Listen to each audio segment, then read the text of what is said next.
The power of 4 lakh plus votes of Eastern Nagaland can be a catalyst of change.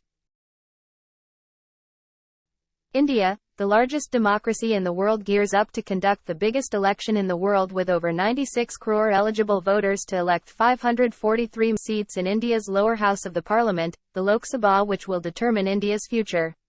This massive vote count brings upon every single citizen of the country an even greater responsibility to vote for nation building and preserving the secular and democratic ethos of India. Such is the magnitude and importance of this election that every single vote shall count as though giving a new breath of life. The current scenario in our state is an opposition-less government, and the call for abstaining the 18th Lok Sabha elections by the ENPO has made our state the central focus for the battle of the lone Lok Sabha seat. Despite making all efforts to create a thumping majority win situation by the ruling state government, the government of the day seems to be struggling to influence a major chunk of the vote bank in Nagaland. Every vote matters in a democratic election, and the attitude to brush off lakhs of votes from Eastern Nagaland region by the government simply because it failed to come to an agreement has been the dilly-dallying approach for the past many years, revealing their incompetency and disinterest. But I, personally, choose not to stay silent nor blind to the demands of the ENPO and the lakhs of people who had gone through a lot of inequalities and sufferings since attainment of statehood in 1963. The priorities that I have set, if given an opportunity to serve as an elected MP, is to prioritize the needs and aspirations of the people of Eastern Nagaland for a better future by fulfilling the demand for FNT, Frontier Nagaland Territory.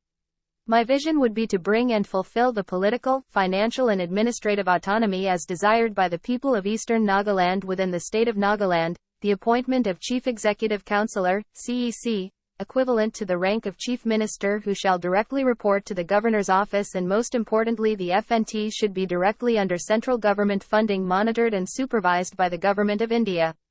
My representation as an elected Lok Sabha MP will not only be limited as a guarantor to the FNT but also as a guardian to any entity or factor that will threaten the socio-cultural, religious and political identity of the Eastern Nagas.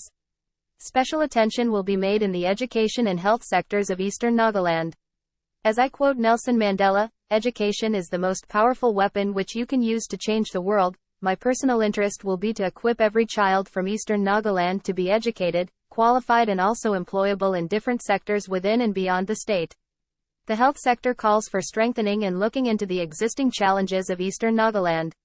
My hope and vision to fulfill this dream for the Eastern Nagas is, if only ENPO reconsiders their decision of abstaining from the upcoming elections and participate as a major player to elect the next MP to represent the Eastern Nagas, who shall be capable to press upon the next Prime Minister of India in fulfilling the FNT demand.